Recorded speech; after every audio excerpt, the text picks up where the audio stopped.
नमस्कार मित्रों, मैं डॉक्टर तन्वी सिंह अपने channel eternal editions classes for Sanskrit में एक बार फिर आप सभी का स्वागत करती हूँ।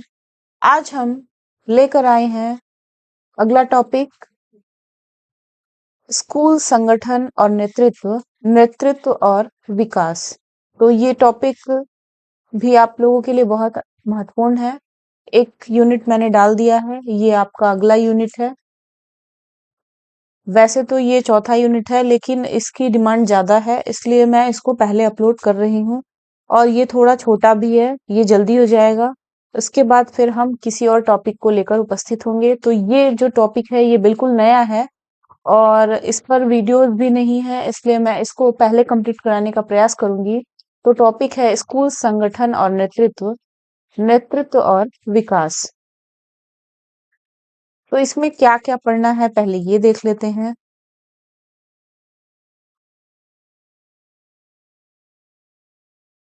इसमें पढ़ना है चिंतनशील व्यवसायी, टीम निर्माता, आरंभकर्ता, प्रशिक्षक और संरक्षक के रूप में नेता। अगला टॉपिक है स्कूल नेतृत्व पर परिप्रेक्ष्य, निर्देशात्मक, वितरित और परिवर्तनकारी। उसके बाद फिर पढ़ना है दृष्टि निर्माण, लक्ष्य निर्धारण और विद्यालय विकास योजना तैयार करना। तो इसमें हम सबसे पहले पढ़ेंगे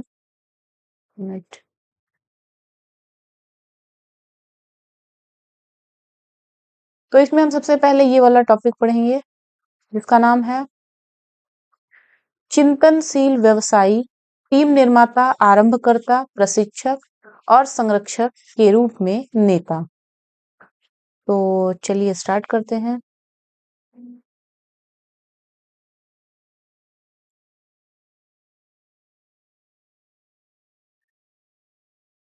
तो हम पढ़ने वाले हैं चिंतनशील व्यवसायी, टीम निर्माता, आरंभकर्ता, प्रशिक्षक और संरक्षक के रूप में नेता। अध्यापन कोई स्थिर व्यवसाय नहीं है, बल्कि प्रौद्योगिकी सदैव बदलते ज्ञान, वैश्विक अर्थशास्त्र के दबावों और सामाजिक दबावों से प्रभावित होकर बदलता रहता है।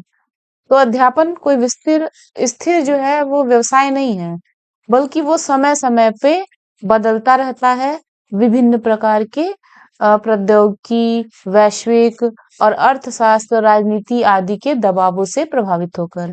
इसका मतलब यह है कि इन परिवर्तनों को संबोधित करने के लिए अध्यापन के तरीकों और कौशलों का लगातार अद्यतन और विकास आवश्यक है।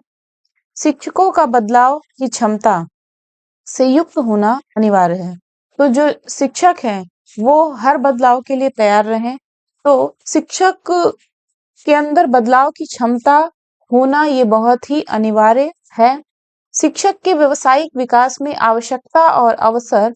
शिक्षक के व्यावसायिक विकास में दक्षताओं की आवश्यकता होती है, जिससे शिक्षक को विकास के अवसर प्राप्त होते हैं। ये दक्षताएं निम्न प्रकार हैं। तो सबसे पहली दक्षता होनी चाहिए विषय वस्तु संबंधी दक्षताएं। किसी भी अध्यापक को अपने पढ़ाए जाने वाले विषय में पूरा अधिकार हो, यही नहीं उसे संबंधित विषयों का ज्ञान भी हो। सामान्य ज्ञान तो होना ही चाहिए। अध्यापक जितना ही विषय पर अधिकार रखता होगा, वह छात्रों के लिए उतना ही प्रिय बन जाता है। विषय में मास्टरी रखने वाला व्यक्ति ही अधिगम कराने में सक्षम होगा। यह क्रिया उसके लिए आनंद की क्रिया हो जाती है। इस हेतु अध्यापक को एक अच्छा पाठक, एक अच्छा अधिगमकर्ता होना चाहिए। पाठ्य योजना बनाते समय भी छात्राध्यापिकाओं को संदर्भ पुस्तकों का उल्लेख करने से आधुनिक एवं परिवर्धित ज्ञान का विकास होता है। अगला है संप्रेषण संबंधी दक्षता होनी चाहिए शिक्षक में। शिक्षक कार्य के लिए सबसे मुख्य कार्य जो अध्यापक को करना होता है वह है विषय वस्तु का ज्ञान संप्रेषण करना, अर्थात ज्ञान को छात्रों तक पहुंचाना, जिससे वे ज्ञान को आत्मसात कर सकें। तभी अधिगम सीखना यानी अधिगम को सीखने का जो स्तर है वो भी बढ़ेगा। ज्ञान स्मृति पटल से चिंतन पटल तक ले जाता है, जहां संप्रेषण विधियों को लगाने पर अध्यापक को मनोवैज्ञानिक विधियों का भी ज्ञान होना जरूरी है। उसे अपनी योग्यता क्षमता के अलावा छात्र की रुचि, योग्यता, पूर्व ज्ञान एवं उन परिस्थितियों को जानना भी आवश्यक होता है जो संप्रेषण को बढ़ाती हैं। अध्यापक का संप्रेषण उसकी प्रभावशीलता के द्वारा परखा जा सकता है। कक्षा में यही अवयवों पर निर्भर करता है। अन्य शैक्षिक क्रियात्मक दक्षताएं। विषय वस्तु का संप्रेषण करने के लिए पाठ्येतर क्रियाओं की आवश्यकता होती है।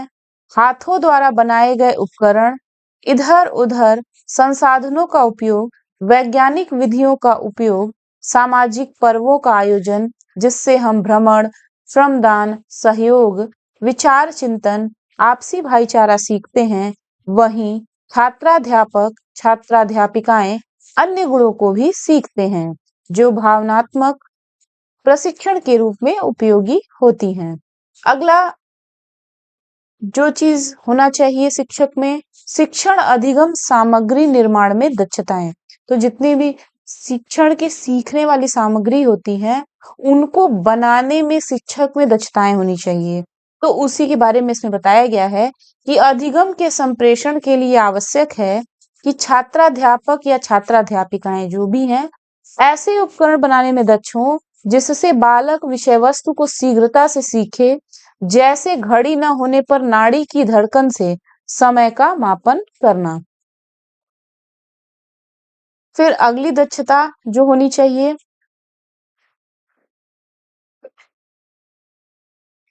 संदर्भगत दक्षताएं। इसमें क्या है, सभी विषय परंतु विशेष रूप से विज्ञान जैसे विषयों को पढ़ाते समय मूलभूत या आधारभूत प्रत्यय स्पष्ट करने हेतु संदर्भगत दक्षताएं प्राप्त करना आवश्यक है। अध्यापकीय शिक्षा समाज से संबंधित होती है जिसका काम समाज के उच्चतर मूल्यों को स्थापित करना है। अगला है संकल्पना को स्पष्ट करने की दक्षता। अध्यापक के लिए आवश्यक है कि उसमें जटिल संकल्पनाओं को सरल ढंग से स्पष्ट करने की दक्षता होनी चाहिए। रॉकेट एवं मिसाइल चलाने संबंधी संकल्पना को स्पष्ट करने के लिए दीपावली में चलाए जाने वाले आकाश बाण, जिन्हें बच्चे पटाखों के रूप में छुड़ाते हैं, से न्यूटन की गति के तृतीय नियम से प्रारंभ करते हुए रॉकेट के चालन सिद्धांत को स्पष्ट करें। अगला है मूल्यांकन आधारित दक्षताएं। शिक्षण मूल्यांकन का अति महत्व है। बिना इसमें दक्षता प्राप्त किए अध्यापकीय दक्षता प्राप्त नहीं कर सकता। मूल्यांकन परिणात्मक भी होता है और गुणात्मक भी। गुणात्मक मूल्यांकन को परिणात्मक रूप देना बिना दक्षता प्राप्त किए नहीं हो सकता।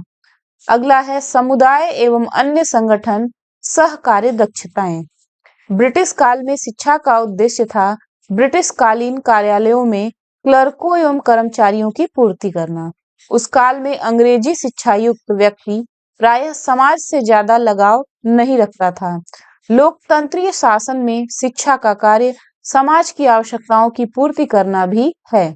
समाज को जिस वस्तु की आवश्यकता है शिक्षा उसकी पूर्ति करती है। इसी प्रकार समाज भी विद्यालय की आवश्यकताओं की पूर्ति करता है। संसाधन समाज ही जुटाता है। विद्यालयों को लघु समाज का रूप दिया जाता है। विद्यालय समाज में होने वाली क्रियाओं का प्रतिमान है। अगला जो सबसे जरूरी दक्षता है वो है प्रबंध संबंधी दक्षताएं।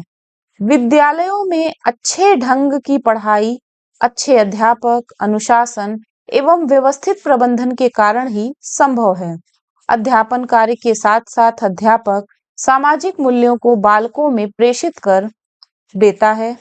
राष्ट्रीय, अंतर्राष्ट्रीय सामाजिक गुण उसे विभिन्न कक्षा अध्यापन एवं सामूहिक आयोजन द्वारा बताए जाते हैं। राष्ट्रीय पर्वों में राष्ट्रीय ध्वज की मर्यादा, सम्मान तथा राष्ट्रगान के प्रति सम्मान, इन्हीं आयोजनों से बालक सीखता है। विद्यालय में आयोजित पर्वों में अतिथियों का स्वागत, उनके प्रति उचित व्यवहार करने की ट्रेनिंग अध्यापकों द्वारा ही सिखाई जाती है। अगला है अभिभावक सहकार्य दक्षताएं। प्राथमिक विद्यालयों और माध्यमिक विद्यालयों के बीच में ही स्कूल छोड़ देने की समस्या रहती है। अध्यापक गण इस समस्या को सुलझाने में सहायक हो सकते हैं। यह केवल बालक बालिकाओं के पालकों से मिलकर हल किया जा सकता है। छात्र कक्षा में रुचि नहीं लेता या प्रायः अनुपस्थित रहता है तो बालकों के पालकों को मामले की सूचना देकर बालक को नियमित रूप से विद्यालय भेजने के लिए प्रेरित कर सकते हैं। अगला है अधिगमकर्ता सीखने वाले छात्र छात्राओं के प्रति प्रतिबद्धता। छात्रों के लिए सीखने का कार्य छात्रों के लिए सीखने का कार्य प्रायः विद्यालयों में होता है। बालक सीखता तब है जब सीखने का विषय रुचिकर हो।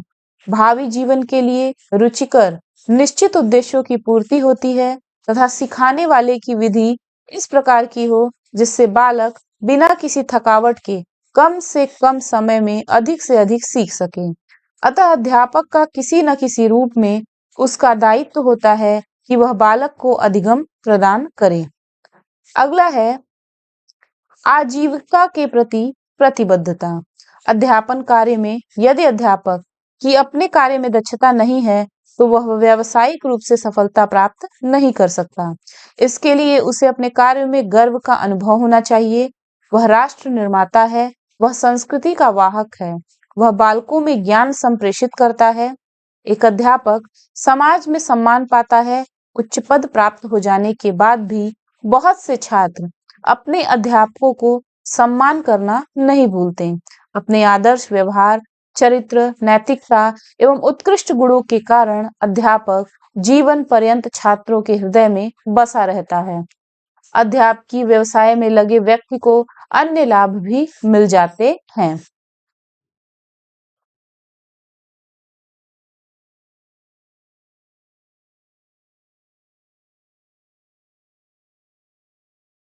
अगला है भाषाई प्रतिबद्धता। इसमें क्या है? अध्यापक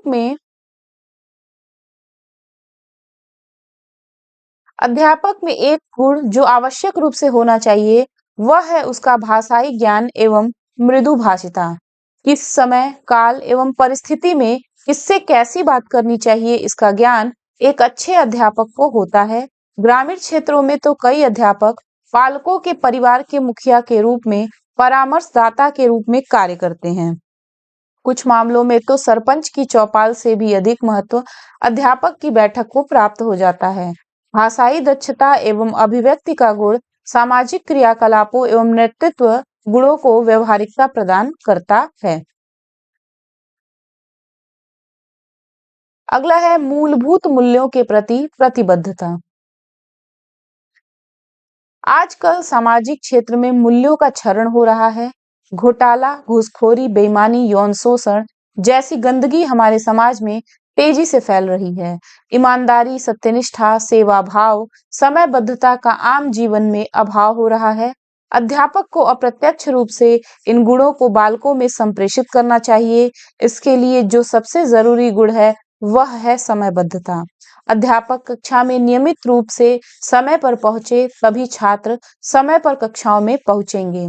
मूल्यों के संबंध में प्रशिक्षण अध्यापकों को सेवा पूर्व एवं सेवाकालीन दोनों ही स्तरों पर अनिवार्यतः दिया जाए। अब हम देखेंगे स्कूल नेतृत्व पर परिप्रेक्ष्य। इसमें देखेंगे निर्देशात्मक, वितरित और परिवर्तनकारी। वर्षों के निरंतर शोध द्वारा विद्यालय नेतृत्व के कई प्रतिमान निर्मित किए गए हैं जो विद्यालय नेतृत्वकर्ता की भूमिकाओं एवं कार्यों की व्याख्या करते हैं। यहाँ हम इनमें से कुछ प्रमुख पर चर्चा करेंगे। पहला है निर्देशात्मक शैक्षणिक नेतृत्व। निर्देशात्मक नेतृत्व को आमतौर पर एक विद्यालय नेतृत्वकर्ता द्वारा पाठ्य चर्चा एवं उससे संबंधित निर्देशों के प्रबंधन के रूप में परिभाषित किया जाता है। निर्देशात्मक नेतृत्वकर्ता इस उद्देश्य के साथ कक्षा में संचालित पाठ्यक्रम के सीखने सिखाने की प्रक्रियाओं पर ध्यान केंद्रित करते हैं कि विद्यार्थी सीखने के वांछित प्रतिफलों को प्राप्त करने में सक्षम हो सकें। वे मुख्य रूप से विद्यार्थियों की प्रगति का निरीक्षण और आकलन करते हैं तथा विद्यालय में अधिगम वातावरण निर्मित करने की दिशा में काम करते हैं। विद्यालय नेतृत्वकर्ता अपने विद्यार्थियों के लिए सीखने के बेहतर प्रतिफल उपलब्ध करवाने के उद्देश्य से सभी हितधारकों के साथ पूरी एकाग्रता से काम करते हैं। ये विद्यालय की संस्कृति, शिक्षकों के व्यावसायिक विकास और उनके काम की स्थितियों में सुधार पर भी ध्यान केंद्रित करते हैं। इसके अलावा विद्यालय नेतृत्वकर्ता शिक्षकों के साथ मिलकर अकादमिक निर्देश एवं पर्यवेक्षण संबंधी योजनाओं की रूपरेखा का निर्माण करते हैं। फिर है परिवर्तनकारी नेतृत्व। परिवर्तनकारी नेतृत्व वह प्रक्रिया है जिसमें विद्यालय नेतृत्वकर्ता दूसरों के साथ जुड़ते हैं एवं सार्थक संबंध बनाते हैं। व्यक्ति केंद्रित प्रक्रियाएं नेतृत्वकर्ता और उनके सहयोगी साथी दोनों के लिए प्रेरणा का स्रोत बनती हैं। परिवर्तनकारी नेतृत्व का मुख्य केंद्र एक उपयोगी विद्यालय संस्कृति और गुणवत्तापूर्ण शिक्षण अधिगम प्रक्रियाओं को बढ़ाने के लिए स्पष्ट एवं सहयोगात्मक विजन का निर्माण एवं लोगों का विकास और संगठन में सुधार करना है। विद्यालय नेतृत्वकर्ता न केवल बदलती स्थितियों के साथ सामंजस्य बिठाते हैं, बल्कि पहल करके और समस्या समाधान का दृष्टिकोण अपनाकर मौजूदा स्थिति को बदलने और रूपांतरित करने में भी सक्षम होते हैं। अगला है वितरित नेतृत्व। वितरित नेतृत्व का केंद्र कार्यों एवं जिम्मेदारियों के निर्वहन हेतु नेतृत्वकर्ता के अलावा अन्य व्यक्तियों के साथ कार्यों की साझेदारी है, जिससे कि शिक्षक क्षमता में अधिकतम वृद्धि और विद्यालयों में लोगों की क्षमता निर्माण में सहायता की जा सके। विद्यालय में सभी व्यक्ति नेतृत्व संबंधी गतिविधियों में संलग्न होते हैं, इसलिए नेतृत्व किसी एक व्यक्ति पर केंद्रित नहीं होता। हालांकि विद्यालय नेतृत्वकर्ता स्कूल प्रमुख के रूप में पदेन जिम्मेदारियों का वहन करता है। यह माना जाता है कि जब नेतृत्व को पूरे विद्यालय समुदाय में वितरित किया जाता है और शिक्षकों को विद्यालयों प्रक्रियाओं के महत्वपूर्ण क्षेत्रों में सशक्त बनाया जाता है, तो विद्यार्थी प्रतिफलों में सुधार की संभावना बढ़ जाती है। प्रतिमान बताता है कि जिन विद्यालयों में विभिन्न तरीकों से शिक्षकों को नेतृत्व संबंधी जिम्मेदारियों को साझा करने के लिए प्रोत्साहित किया जाता है, वहां विद्यार्थियों के अकादमिक प्रदर्शन पर इसका सकारात्मक प्रभाव पड़ा है। अगला है साझा नेतृत्व यानी सहयोगी नेतृत्व। इसमें क्या होगा? साझा नेतृत्व निर्णय लेने की प्रक्रिया में दूसरों को शामिल करने के लिए नेतृत्व व्यवहारों और कार्यों की एक श्रृंखला पर केंद्रित है, जैसे आम सहमति बनाना एवं प्रत्यायोजन। नेतृत्व का यह रूप अपने आधारभूत मूल्य में सहयोग को महत्व प्रदान करता है। विद्यालयी गतिविधियों को एक टीम के रूप में इस प्रकार से डिजाइन एवं क्रियान्वित किया जाता है, जहां विचार चिंतन, अभ्यासों के परस्पर साझाकरण, सहयोगात्मक समस्या समाधान और निर्णय लेने के माध्यम से व्यावसायिक विकास हेतु मुक्त संचार एवं अवसर उपलब्ध हो। विद्यालय नेतृत्वकर्ता की भूमिका विश्वास निर्माण के लिए ऐसी स्थितियों का सृजन करने की है, जहां सहयोगात्मक तरीके से कार्यों एवं जिम्मेदारियों को साझा किया जा सके। यहाँ विद्यालय नेतृत्वकर्ता और विद्यालय समूह के मध्य संबंधों में कहीं अधिक समानता पाई जाती है, जहां विद्यालय नेतृत्वकर्ता और विद्यालय से संबंधित अन्य लोग विद्यालयी प्रक्रियाओं में अपनी भागीदारी के जरिए पारस्परिक रूप से सीखते और प्रगति करते हैं।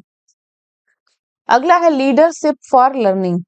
विद्यालय नेतृत्व पर हाल के संभाषण ने लीडरशिप फॉर लर्निंग का एक व्यापक ढांचा विकसित करने के लिए विद्यालय नेतृत्व पर उपरोक्त सर्वोत्तम प्रतिमानों को समेकित करने की कोशिश की है, जो प्रणाली के दृष्टिकोण से विद्यार्थियों के सीखने में सुधार पर केंद्रित है। लीडरशिप फॉर लर्निंग की प्रक्रिया में समाहित केंद्रीय विचार यह है कि विद्यालय से संबंधित सभी हितधारक, विद्यालय नेतृत्वकर्ता, शिक्षक नेतृत्वकर्ता, विद्यार्थी, माता-पिता एवं समुदाय के सदस्य निरंतर और आजीवन सीखने की प्रक्रिया में संलग्न होते हैं। यह ढांचा निर्देशात्मक नेतृत्व के विचार पर आधारित शिक्षण और अधिगम केंद्रित है। परिवर्तनकारी नेतृत्व के विशिष्ट दृष्टिकोण एवं क्षमता निर्माण संबंधी परिप्रेक्ष्य तथा वितरित नेतृत्व के सभी स्तरों पर नेतृत्व कार्यों के वितरण को एकीकृत करता है। इस ढांचे का तर्क है कि प्रभावी विद्यालय नेतृत्व जो विद्यालय के विजन और उसके मिशन को परिभाषित करे, पाठचर्या निर्देश की योजना बनाकर प्रभावी ढंग से संचार कर दलों का निर्माण करे, मजबूत अंतरवैयक्तिक संबंधों को प्रोत्साहित करे, शिक्षकों के व्यावसायिक विकास को बढ़ावा, संगठनात्मक संस्कृति में बदलाव, विश्वास और सहयोग पैदा कर एवं विद्यालय के लक्ष्यों को हासिल कर। इन सभी माध्यमों से विद्यार्थियों के सीखने पर सकारात्मक प्रभाव डालता है और उनके अधिगम प्रतिफलों में बढ़ोतरी करता है। अब अगला देखेंगे हम दृष्टि निर्माण, लक्ष्य निर्धारण और विद्यालय विकास योजना तैयार करना।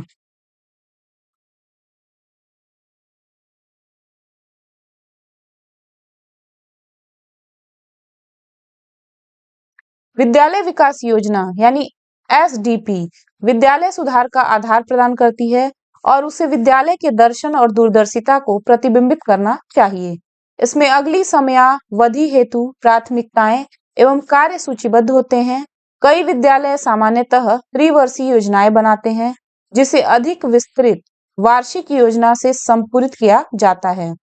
एसडीपी विद्यालय की स्व समीक्षा को प्रेरित करती है और समुदाय को दर्शाती है कि विद्यालय अपने विद्यार्थियों हेतु सर्वश्रेष्ठ संभव परिणाम प्राप्त करने के लिए प्रयासरत है। विद्यालय समाज का वह केंद्र बिंदु है जहां भावी पीढ़ी में कौशल विकास सुनिश्चित किया जाता है एवं योजना निर्माण का उद्देश्य है कि लक्ष्य निर्धारित समय में प्राप्त किए जा सकें। विद्यालय के शैक्षिक लक्ष्यों को प्राप्त करने हेतु विद्यालय योजना निर्माण हेतु सर्वप्रथम कोठारी आयोग ने सिफारिश की थी। इसी क्रम में 1968 में शिक्षा विभाग द्वारा विद्यालय योजना की रूपरेखा निर्धारित कर प्रकाशित की गई थी। सन 1972-73 से प्रत्येक विद्यालय हेतु विद्यालय योजना निर्माण को अनिवार्य कर दिया गया था।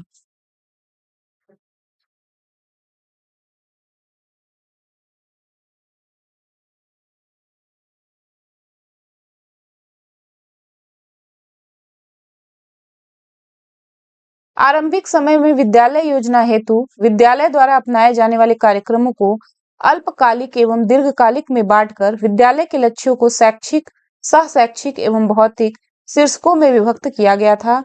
राष्ट्रीय शिक्षा नीति 1986 के पश्चात नवीन अपेक्षाओं को सम्मिलित करने हेतु निदेशालय के शिक्षक प्रशिक्षण अनुभाग व SIERT उदयपुर के शैक्षिक आयोजन एवं प्रशासन विभाग ने विद्यालय योजना का संशोधित प्रारूप तैयार किया था।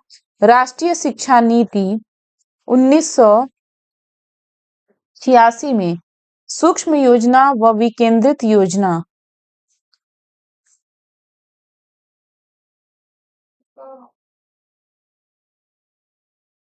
विकेंद्रित योजना यानी माइक्रो एंड डिसेंट्रलाइज्ड प्लान पर बल दिया गया था। इस कारण बेहतर विद्यालय योजनाएं बनने लगी एवं प्रत्येक विद्यालय हेतु विद्यालय योजना के निर्माण का महत्व बढ़ गया। विद्यालय स्तर पर विद्यालय योजना एवं जिला स्तर पर समेकित जिला योजना का नियमित रूप से निर्माण, अनुपालना, प्रशिक्षण व समीक्षा की जाने लगी। विद्यालय योजना निर्माण से पूर्व संस्था प्रधान द्वारा की जाने वाली तैयारी। तो विद्यालय योजना निर्माण से पूर्व जो संस्था प्रधान है उनके द्वारा की जाने वाली तैयारी को यहाँ देखते हैं। शिक्षालय केंद्र बिंदु है जहां अधिगम प्रथम लक्ष्य, शिक्षार्थी केंद्र बिंदु, शिक्षक सर्वाधिक उपयोगी संसाधन व वातावरण सर्वोच्च सहायक है। सैद्धांतिक रूप से विद्यालय योजना एक अभिलेख है एवं इसका प्रारूप सर्वत्र समान होता है, लेकिन विभिन्नता के कारण प्रत्येक विद्यालय की योजना अलग होती है। एक संस्था प्रधान को विद्यालय योजना के निर्माण से पूर्व विद्यालय स्थानीय समुदाय परिस्थितियों एवं संसाधनों का विहंगम अवलोकन कर निम्नानुसार जानकारी एकत्र कर लेनी चाहिए। तो इसमें पहला है क्षेत्रवार समस्याओं की सूची बनाएं तथा क्षेत्रवार समस्याओं की सूची बनाएं, जैसे शैक्षिक, सहशैक्षिक, भौतिक, वातावरण, विभागीय कार्यक्रम व अन्य क्षेत्र। दूसरा है क्षेत्रवार समस्या सूची तैयार होने पर उन्नयन बिंदुओं का निर्धारण। क्षेत्रवार समस्याएं व उन्नयन बिंदु प्रतिवर्ष परिवर्तित हो सकते हैं। अगला है प्राथमिकता का निर्धारण। संस्था प्रधान संस्था की स्थिति के अनुसार प्राथमिकता का चयन करने हेतु स्वतंत्र है, लेकिन प्राथमिकता चयन के समय यह ध्यान अवश्य रखा जाना चाहिए कि हमारा प्राथमिक उद्देश्य परीक्षा परिणाम व शैक्षणिक स्तर में गुणात्मक अभिवर्धित है। अतः ऐसी प्रवृत्तियों का चयन प्राथमिकता से करें जिनका इनसे सीधा संबंध हो तथा जो विद्यार्थी अधिगम को सहज विकास प्रदान करें इस हेतु तत्कालीन समय में संचालित होने वाले विभागीय कार्यक्रमों व शिक्षा दर्शन को प्राथमिकता प्रदान करें। फिर अगला है प्राथमिकता चयन के पश्चात प्रत्येक प्राथमिकता हेतु लक्ष्य निर्धारण किया जाता है। लक्ष्य के दो पक्ष होते हैं, कार्यपूर्ति पक्ष व समय सीमा पक्ष। इन दोनों पक्षों का उचित समावेश आवश्यक है। एक संस्था प्रधान को सर्वप्रथम कार्यपूर्ति पक्ष की विभागीय व मानक अपेक्षाएं ज्ञात रहनी चाहिए। मानक अपेक्षाओं को हम आवश्यकता के रूप में भी समझ सकते हैं। इस मानक अपेक्षाओं को हमें लिखित रूप प्रदान कर देना चाहिए। इसके पश्चात हमें मानक अपेक्षाओं की तुलना उपलब्ध संसाधनों से करनी है एवं कमियों एवं आवश्यकताओं के क्रम में प्राथमिकता चयन व निर्धारण करना है। इस निर्धारण कार्य हेतु हमें विभिन्न शीर्षकानुसार सूचियों का निर्माण करना होता है। इन सूचियों में आवश्यक व उपलब्ध संसाधनों को दर्शाना है। लक्ष्य निर्धारण वास्तविकता के धरातल पर रहते हुए करना चाहिए, अन्यथा नैराश्य भाव प्राप्त हो सकता है। प्रत्येक उन्नयन बिंदु हेतु प्रभारी नियुक्ति भी रुचि, योग्यता व समर्पण आधार पर की जानी चाहिए। विद्यालय योजना निर्माण करते समय ध्यान में रखे जाने योग्य बिंदु। तो पहला है विद्यालय योजना उपलब्ध क्षमता, संसाधन व आवश्यकता के आधार पर जरूरी। फिर दूसरा है योजना निर्माण हेतु अध्यापकों, अभिभावकों, विद्यार्थियों व समुदाय का सहयोग जरूरी। अगला है निम्न क्षेत्रों को आवश्यक रूप से शामिल करें, जिसमें शैक्षिक, सहशैक्षिक, भौतिक, वातावरण, निर्माण एवं विभागीय कार्यक्रम। अगला है प्रत्येक क्षेत्र के विकास हेतु उन्नयन बिंदु निर्माण के पश्चात उनकी भी उपलब्ध संसाधनों व आवश्यकता के अनुसार प्राथमिकता निर्धारित कर प्रभारी नियुक्ति, समयावधि तैयार करना व कार्य करने के चरण बनाना। अगला है संस्था प्रधान द्वारा मासिक व त्रिमासिक प्रबोधन करना। अगला है अर्धवार्षिक व वार्षिक मूल्यांकन जिला शिक्षा अधिकारी को प्रेषित करना। उसके बाद है प्रत्येक उन्नयन बिंदु का प्रगति सूचना ग्राफ बनाना।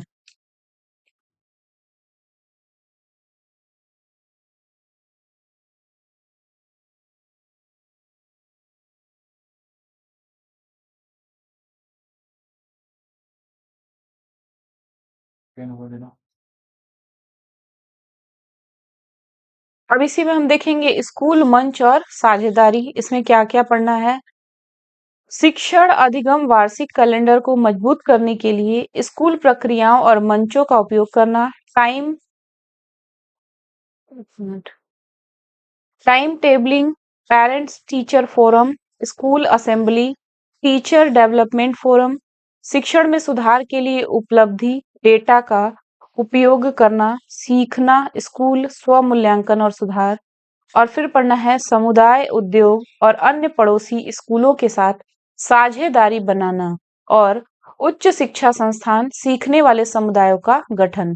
तो सबसे पहले हम ये वाला जो पहला वाला है उसको पढ़ेंगे। शिक्षण अधिगम वार्षिक कैलेंडर को मजबूत करने के लिए स्कूल प्रक्रियाओं और मंच का उपयोग करना। Time tabling, parent teacher forum, school assembly, teacher development forum, शिक्षण में सुधार के लिए उपलब्धि डेटा का उपयोग करना, सीखना, स्कूल स्वमूल्यांकन और सुधार। तो स्टार्ट करते हैं।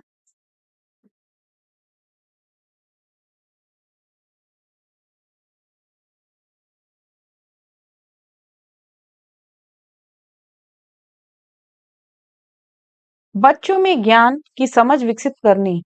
कक्ष प्रबंधन, प्रभावी छात्र शिक्षक संवाद एवं निर्देशों की उत्तमता, संरचित अध्यापन एवं सीखने पर जोर देने वाली गतिविधियों के दृष्टिकोण से इन कार्यविधियों का सर्वाधिक महत्व है। इसके लिए छात्रों एवं अध्यापकों की कक्ष में नियमित उपस्थिति पूर्व प्रतिबंध है। आईसीटी समर्थित शिक्षण और अधिगम के संदर्भ में सीखने की प्रक्रिया के परिणामों में स्पष्ट रूप से प्रत्येक कक्षा और प्रत्येक विषय के लिए संभावित शिक्षण परिणामों पर विशेष रूप से ध्यान दिए जाने की आवश्यकता है, ताकि यह शिक्षकों, विद्यालय प्रमुखों के द्वारा आसानी से समझा जा सके और इसे माता-पिता और समुदाय के बीच व्यापक रूप से प्रचारित किया जा सके। एक छात्र की अध्ययन प्रगति का आकलन करना शिक्षक की प्राथमिक भूमिकाओं में से एक है। कक्षा में छात्रों के नियमित और निरंतर मूल्यांकन से अभिप्राय, बच्चों और माता-पिता को प्रतिक्रिया देना, शिक्षक को प्रतिक्रिया और बच्चों के बीच अध्ययन समस्याओं के समाधान के लिए हल निकालना है।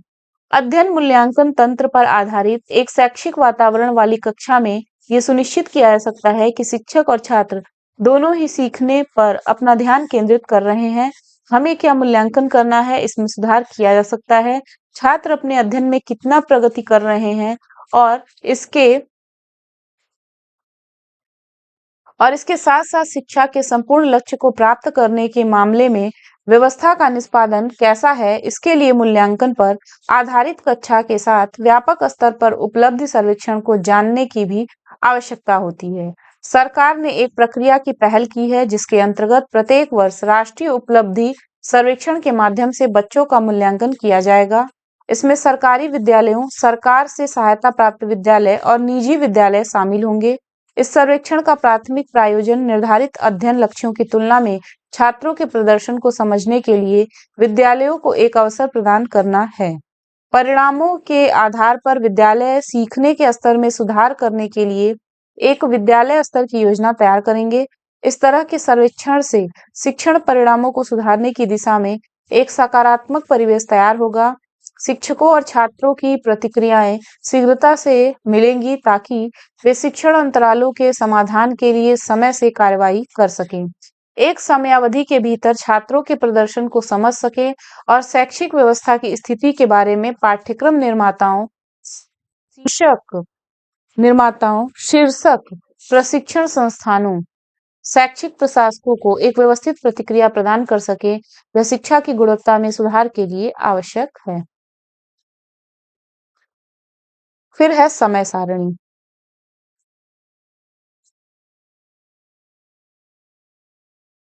प्रत्येक विद्यालय में विभिन्न विषयों का शिक्षण कार्य, खेल कूद, पाठ्य सहगामी क्रियाएं, विभिन्न प्रायोगिक कार्य, साहित्यिक एवं सांस्कृतिक गतिविधियां आदि अनेक क्रियाएं चलती हैं। विद्यालय की सफलता एवं शैक्षिक उन्नति इन विभिन्न क्रियाओं के सुसंचालन पर निर्भर होती है। अतः विद्यालय के दैनिक कार्यों को योजनाबद्ध रूप में संचालित करने के लिए योजना बनाई जाती है, वही समय सारणी कहलाती है। समय सारणी अथवा समय प्रबंधन के आधार पर ही विद्यालय में शैक्षिक एवं सह शैक्षिक गतिविधियों का सुव्यवस्थित रूप से संचालन किया जाता है।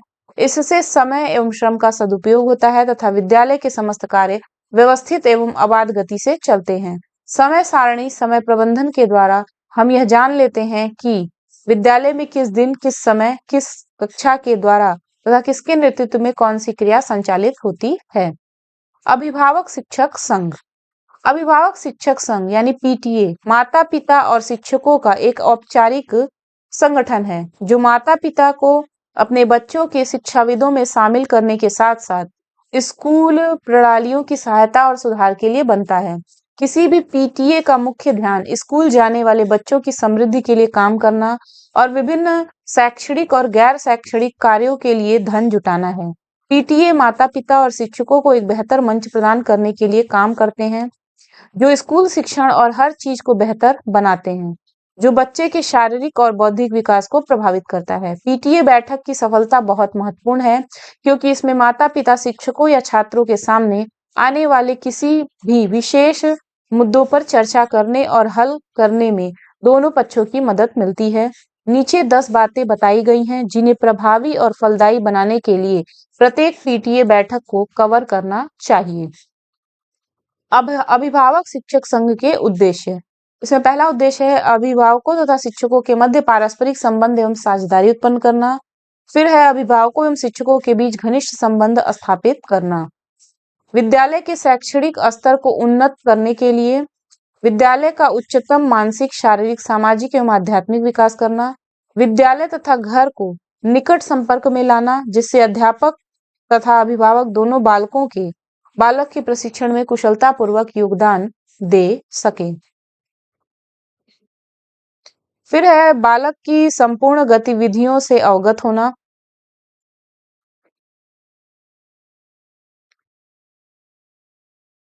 विद्यालय तथा घर को निकट लाना। विद्यालय की गतिविधियों में सहयोग प्रदान करना। परिवार के वातावरण में सुधार लाना ताकि स्वस्थ परिस्थितियों का निर्माण हो सके। अभिभावकों को विद्यालय के प्रति सजग करना। फिर है विद्यालय सभा एक स्कूल असेंबली किसी भी तरह के उद्देश्यों के लिए स्कूल के सभी या उसके हिस्से का एक समूह है, जैसे कि विशेष कार्यक्रम या दैनिक या साप्ताहिक आधार पर सूचना का संचार करना। कुछ स्कूलों में छात्र एक सामान्य गीत या प्रार्थना करते और सामान्य घोषणाएं प्राप्त करने के लिए एकत्रित होते हैं। ऐसी सभाओं में नियमित उपस्थित जांच भी की जा सकती है। बड़े स्कूलों में इन सुबह की रस्मों को छोटी कक्षा की सभाओं और सार्वजनिक संबोधन प्रणाली पर प्रसारित घोषणाओं द्वारा प्रतिस्थापित किया जा सकता है। आवधिक स्कूल असेंबली शैक्षिक, स्वास्थ्य या सुरक्षा सामग्री के विशेष प्रस्तुतकर्ताओं के लिए या स्कूल नाटकों, प्रतिभा शो आदि के सुबह की सभा का कार्य नया नहीं है। इसमें गुरुकुल के सभी छात्र इकट्ठा होते हैं। ध्यान और उन विधान सभाओं में दैनिक दिनचर्या पर चर्चा के लिए इस्तेमाल किया गया।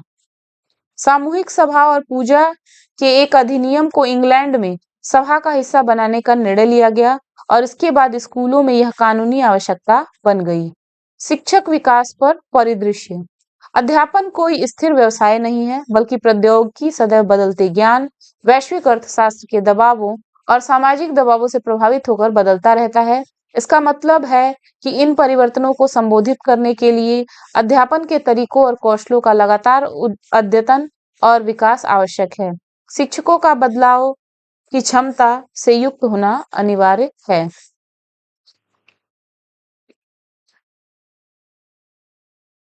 राष्ट्रीय पाठ्यचर्या की रूपरेखा एनसीएफ 2005 के शैक्षणिक स्वप्न को हमारी कक्षाओं में शिक्षक साकार कर सकें, इसके लिए महत्वपूर्ण है कि शिक्षकों का व्यावसायिक विकास किया जाए, जिसका दायित्व विद्यालय प्रमुख के कंधों पर है। National programme design and curriculum framework 2014 का मुख्य क्षेत्र विद्यालय प्रमुख की क्षमताओं का विकास करके पढ़ाने सीखने की प्रक्रिया को बच्चों पर केंद्रित रचनात्मकता संलग्नता में रूपांतरित करने पर केंद्रित है। इस तरह अपने विद्यालय में हर शिक्षक के सतत व्यावसायिक विकास सीपीडी को नियोजित करने, उसकी निगरानी करने और उसे सक्षम करने में विद्यालय प्रमुख की महत्वपूर्ण भूमिका होती है। हालांकि केंद्रीकृत पाठ्यक्रमों में व्यावसायिक विकास प्रायः मौजूद होता है, विद्यालय आधारित व्यावसायिक विकास के कई लाभ हैं और वह अपने व्यावसायिक विकास में लगे शिक्षकों को कई बाधाओं पर पार करने में मदद करता है, जिन्हें केंद्रीकृत पाठ्यक्रम प्रदान नहीं कर सकते। उदाहरण के लिए शिक्षक विशेष के व्यावसायिक विकास की जरूरतों को संबोधित करके।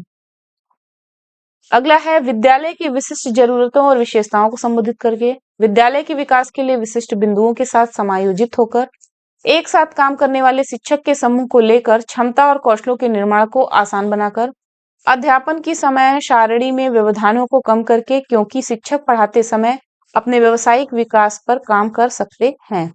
छात्रों के सीखने के बारे में तत्काल प्रतिक्रिया की संभावना प्रदान करके, क्योंकि व्यावसायिक विकास कक्षा में हो सकता है।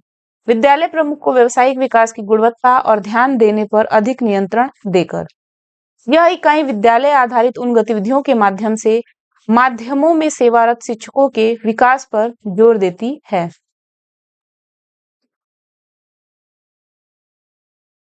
जो प्रभावी सीखने और अध्यापन की प्रक्रिया तथा साथ ही सारे विद्यालय के सुधार को प्रोत्साहित करती है। अगली गतिविधि का लक्ष्य आपकी यह सोचने में कि अध्यापन की परिपाटी में किन परिवर्तनों की जरूरत पड़ सकती है और व्यावसायिक विकास के पाठ्यक्रमों अथवा विद्यालयी व्यावसायिक विकास में से किसी एक को चुनने में मदद करना।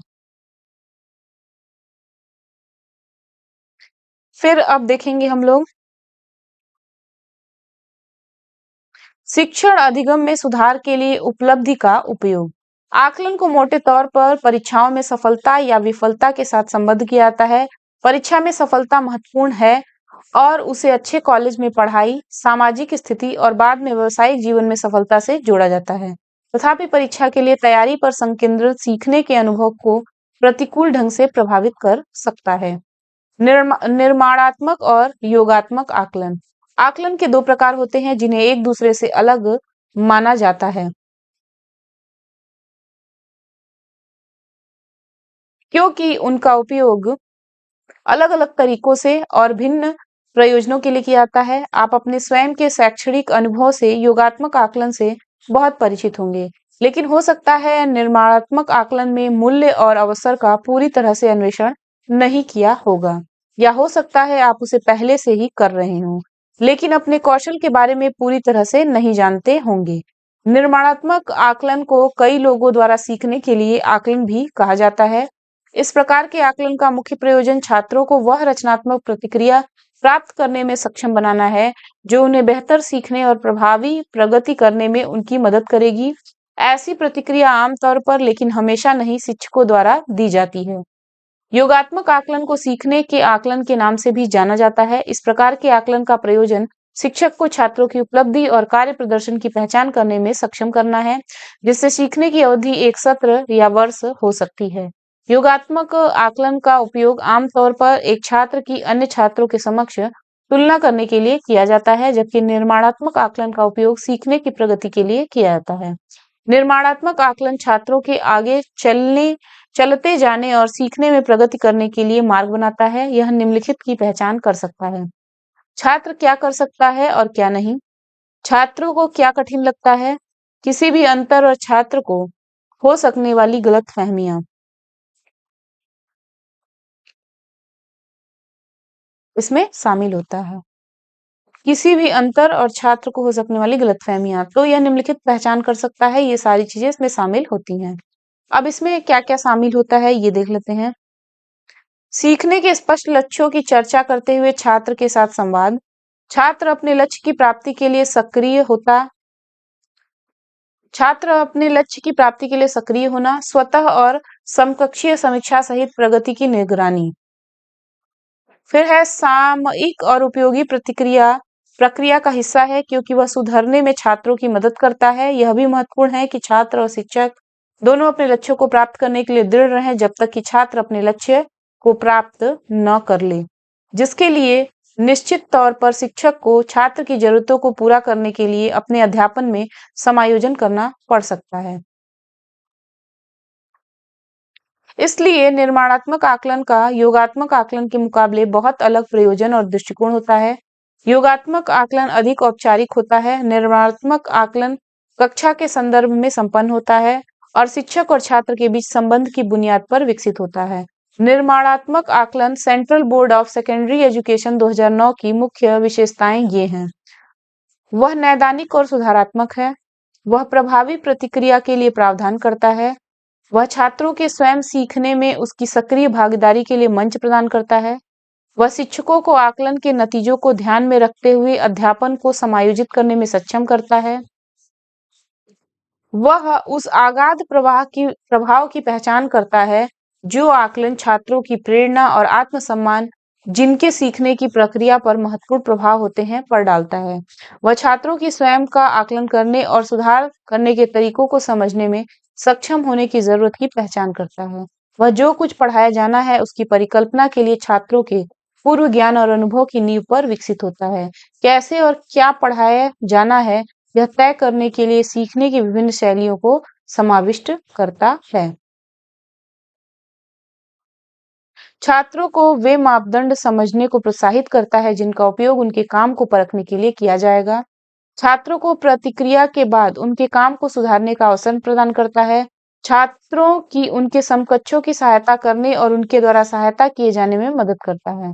निर्माणात्मक आकलन शिक्षक को वहां से आगे बढ़ने का अवसर देता है जहां छात्र होता है और छात्र को यह समझने का मौका देता है कि उन्हें सफल होने के लिए क्या करना है। इसलिए निर्माणात्मक आकलन विद्यार्थी को शामिल करता है और छात्र को उसके सीखने का स्वामित्व प्रदान करता है। सतत और व्यापक मूल्यांकन (CCE) का वर्णन central board of secondary education 2009 निम्न प्रकार से किया जाता है। CCE का मुख्य जोर छात्रों के बौद्धिक, भावात्मक, शारीरिक, सांस्कृतिक और सामाजिक विकास को सुनिश्चित करते हुए उसकी सतत प्रगति पर होता है और इसलिए वह विद्यार्थी की शैक्षिक योग्यताओं तक ही सीमित नहीं होगा। वह आकलन का उपयोग विद्यार्थियों को प्रतिक्रिया और अनुवर्ती काम की व्यवस्था करने के लिए जानकारी प्रदान करने को प्रेरित करने के साधन के रूप में करता है, ताकि कक्षा में सीखने की प्रक्रिया को सुधारा जा सके और विद्यार्थी की प्रोफाइल की एक व्यापक तस्वीर प्रस्तुत की जा सके। स्व आकलन से तात्पर्य किसी व्यक्ति द्वारा अपने स्वयं की क्रियाकलापों, मनोवृत्तियों एवं निष्पादन प्रदर्शन के आकलन या मूल्यांकन से है। स्व आकलन स्वयं को देखने, आत्म साक्षात्कार की प्रक्रिया है, जिसमें व्यक्ति अपने विभिन्न पहलुओं को सामने लाता है, जो किसी व्यक्ति की पहचान के लिए आवश्यक या प्रमुख होते हैं। इसके प्रमुख उद्देश्यों में से एक उद्देश्य स्व आकलन के साथ साथ स्व सत्यापन और स्व वृद्धि है। स्व आकलन में छात्रों एवं शिक्षकों को अपने कार्यों को प्रतिबिंबित करने और कितनी अच्छी तरह से उन्होंने आकलन मापदंड स्व मूल्यांकन के अंतर्गत छात्रों एवं शिक्षकों को यह अवसर प्रदान किया जाना चाहिए, जिससे कि वे इस योग्य हो जाएं कि अपने कार्यों की अच्छाई एवं बुराई को जान सके, न कि उसका ध्यान ग्रेड निर्माण की ओर लगा रहे।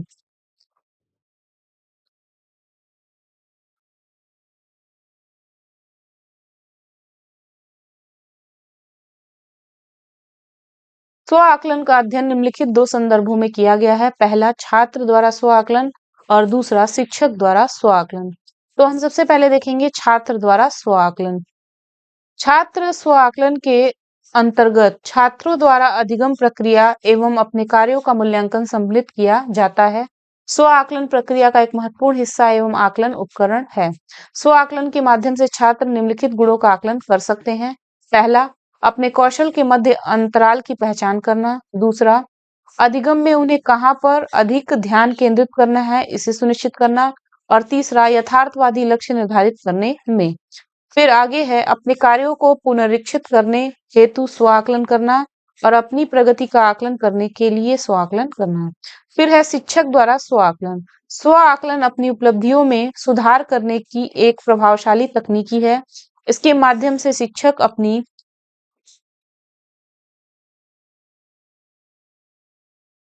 कमियों एवं गुणों के बारे में जानकारी प्राप्त कर अपने शिक्षण में सुधार कर सकता है। स्व आकलन शिक्षकों को अपने व्यावसायिक विकास करने हेतु भी अवसर प्रदान करता है। स्व आकलन के अंतर्गत शिक्षक इस बात का निरीक्षण करता है कि जिन शिक्षण विधियों विधियों उनसे संबंधित दृश्य श्रव्य साधनों आदि का प्रयोग वह शिक्षण हेतु कर रहा है, वह उचित है अथवा नहीं।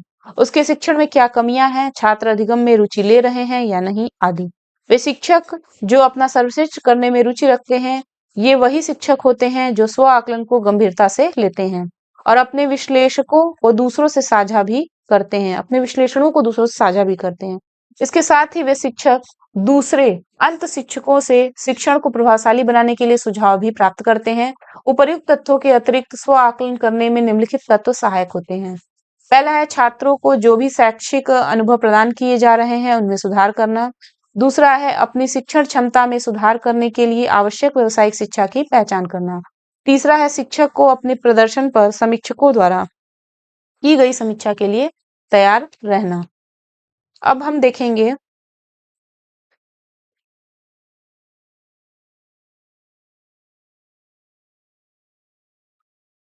समुदाय, उद्योग और अन्य पड़ोसी स्कूलों के साथ साझेदारी बनाना और उच्च शिक्षा संस्थान, सीखने वाले समुदायों का गठन।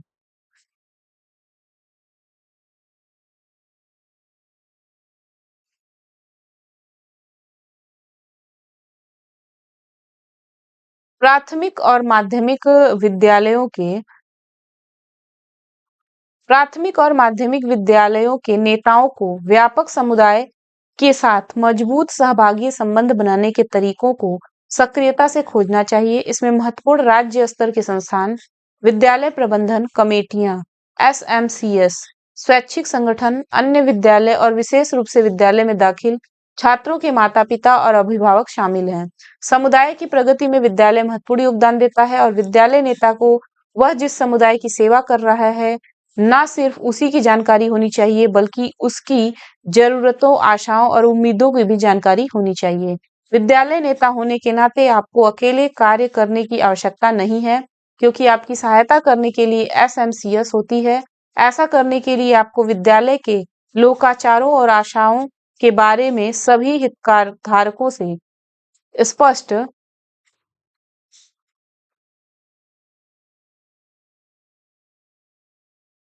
स्पष्ट तौर पर बात करनी चाहिए। विशेष रूप से अभिभावकों के साथ उनका विद्यालय में स्वागत करके उनके बच्चों की शिक्षा में उन्हें भागीदार के रूप में स्वीकार करके। इस इकाई का उद्देश्य है कि आपको अलग-अलग हितधारकों के साथ सम्मिलित होने और मदद करने के लिए सक्रिय बनाना, ताकि आप विद्यालय के लक्ष्य को हासिल करने में उनकी मदद, समर्थन और प्रोत्साहन पा सके। अपने राज्य के साथ सहयोगी के तौर पर काम करना। राष्ट्रीय पाठ्यचर्या की रूपरेखा एनसीएफ 2005 और शिक्षा का अधिकार आरटीई कानून 2009 ने विकेंद्रीकरण को बढ़ावा देकर तथा राज्य और साथ ही विभिन्न जिला और ब्लॉक स्तरीय संगठनों की भूमिका को स्पष्ट तौर पर साफ-साफ वर्णित करके भारत में विद्यालय शिक्षा के परिदृश्य को बदल दिया है। विद्यालय स्तर पर आरटीई 2009 ने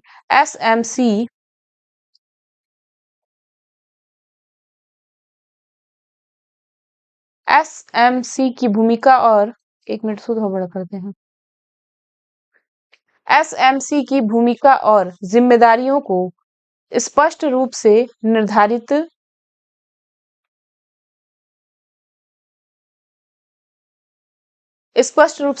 किया है। तो फिर से देख लीजिए यहाँ पे क्या था। विद्यालय स्तर पर आरटीई 2009 की भूमिका और जिम्मेदारियों को स्पष्ट रूप से निर्धारित किया है। इस कार्य में जिम्मेदारी के विभिन्न स्तर हैं, लेकिन राज्य ने स्पष्ट किया है कि विद्यालयों में निम्नलिखित चीजें हों। क्या क्या? अगर आवश्यक हो तो छात्रों को सुरक्षित परिवहन की सुलभता, निर्धारित छात्र शिक्षक अनुपात, आवश्यक कक्षाओं और स्वतंत्र और कार्यशील शौचालयों के साथ सभी मौसमों में सुरक्षित इमारत, पर्याप्त सुरक्षित पीने का पानी, 4 दीवारी जिसमें खेल के उपकरण के साथ खेल का मैदान, किचन शेड प्रदान किया गया हो, एक पुस्तकालय, प्रशिक्षित शिक्षक जो सभी बच्चों में एक जैसा बर्ताव करें, देर से हुए प्रवेशों के लिए विशिष्ट प्रशिक्षण, सभी अध्यापन और सीखने की सामग्री का प्रावधान जैसे पाठ्य पुस्तकें, कार्य पुस्तकें, लेखन सामग्री, वर्दियां और दोपहर का भोजन। इसकी बहुत संभावना है कि इन जिम्मेदारियों के वहन के लिए राज्य के पास विभिन्न पहल और योजनाएं हों, जैसे हर प्राथमिक विद्यालय के इर्द गिर्द बाड़ लगाने के लिए 3 वर्षीय कार्यक्रम, 50,000 शिक्षकों की जगहें भरने के लिए भर्ती कार्यक्रम, शैक्षिक विकलांगता वाले छात्रों के लिए विशिष्ट सेवाओं के साथ मोबाइल वैन्स या पूरे राज्य में तकनीकी बुनियादी सुविधाओं को स्थापित करने के लिए पुख्ता योजना। अन्य विद्यालय और एनजीओज के साथ भागीदारी। आपके क्षेत्र या राज्य के अन्य विद्यालय आपके लिए महत्वपूर्ण संसाधन हैं और सलाह और सहायता के स्रोत हैं। आपके विद्यालय की भीतरी चुनौतियों पर ध्यान केंद्रित करना बहुत आसान है, लेकिन यह याद रखना महत्वपूर्ण है कि अन्य विद्यालयों में भी वैसी चुनौतियां हैं और उनके खोजे हुए उपायों से आपको भी मदद मिल सकती है। ऐसा भी हो सकता है कि आप अन्य विद्यालयों के साथ सीखने के अवसरों का निर्माण करने और उपायों को ढूंढने पर काम करें। उदाहरण के लिए, आप अपने क्षेत्र के अन्य 3 विद्यालयों के साथ भागीदारी कर सकते हैं, ताकि विधि का निर्माण करके विज्ञान प्रयोगशाला उपकरणों को खरीदकर बारी-बारी से प्रत्येक विद्यालय में उसका लाभ पहुंचा सकें। या आप एक साथ मिलकर अंतर विद्यालयी क्रीड़ा प्रतियोगिताओं का आयोजन कर सकते हैं, जिससे छात्रों के क्रीड़ा पाठ्यक्रम का विस्तार होगा और साथ ही वरिष्ठ छात्रों को कोचिंग और आयोजकों की भूमिका निभाने का अवसर भी प्राप्त होगा।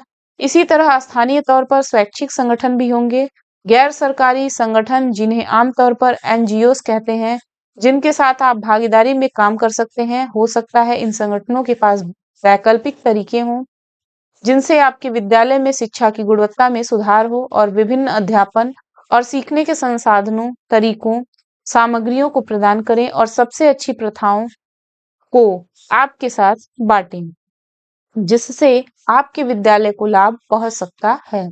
सामुदायिक संगठनों और स्थानीय व्यापारों के साथ साझेदारी करना। विद्यालय का नेतृत्व करने के लिए सामुदायिक संगठनों और स्थानीय व्यापारों के साथ अच्छी खासी मात्रा में समन्वय करने की आवश्यकता होती है। आपके विद्यालय के पास कई सामुदायिक संगठन होंगे, कुछ अनौपचारिक होंगे जैसे माताओं का संगठन या स्वयं सहायता समूह, कुछ अन्य ऐसी अधिक संरचित सेवाएं और कार्यक्रम प्रदान करेंगे जो अन्यथा अप्राप्य संसाधनों के माध्यम से विद्यार्थियों के लिए उपलब्ध मौकों में सुधार करते हैं। वे साक्षरता एवं संख्यात्मक कार्य कौशलों से लेकर प्रदर्शन कलाओं, जीवन कौशलों, विज्ञान एवं कृषि को लोकप्रिय बनाना, संवाद कौशलों तथा व्यवसायगत मार्गदर्शन तक के कार्यक्रम पेश कर सकते हैं। कुछ मध्याह्न भोजन में विद्यालय की मदद करते हैं, कुछ अन्य विद्यार्थियों के लिए छात्रवृत्तियों के माध्यम से मदद करते हैं और कुछ अन्य ऐसे होंगे जो विद्यालय के बुनियादी ढांचे को बनाने में मदद करते हैं। विद्यालयों और सामुदायिक संगठनों के बीच साझेदारियों से यह सुनिश्चित होता है कि ये सेवाएं और कार्यक्रम विशेषज्ञता के साथ प्रदान हो और अध्यापकों के कौशलों की संपूरक बने। तो इस प्रकार ये टॉपिक यहीं पे खत्म होता है। बहुत बड़ा टॉपिक था लेकिन ये बहुत ही इम्पोर्टेंट है। पूरा का पूरा नोट्स आपको दे ही दिया गया है यहाँ पे। इसको आप लोग देख लीजिएगा। अगली वीडियो में हम लोग कोशिश करेंगे कि इनसे बनने वाले जो भी प्रश्न हैं उनको लेकर आए। अब जल्दी-जल्दी पढ़ने का टाइम आ गया है क्योंकि टाइम बहुत ही कम है। तो आप लोग इस वीडियो को जल्दी-जल्दी देख लीजिएगा और फिर तब इससे बनने वाले प्रश्नों को सॉल्व करेंगे तो आपका कॉन्सेप्ट पूरा क्लियर हो जाएगा। तो मिलते हैं अगले टॉपिक के साथ अगले वीडियो में। तब तक के लिए नमस्कार, धन्यवाद।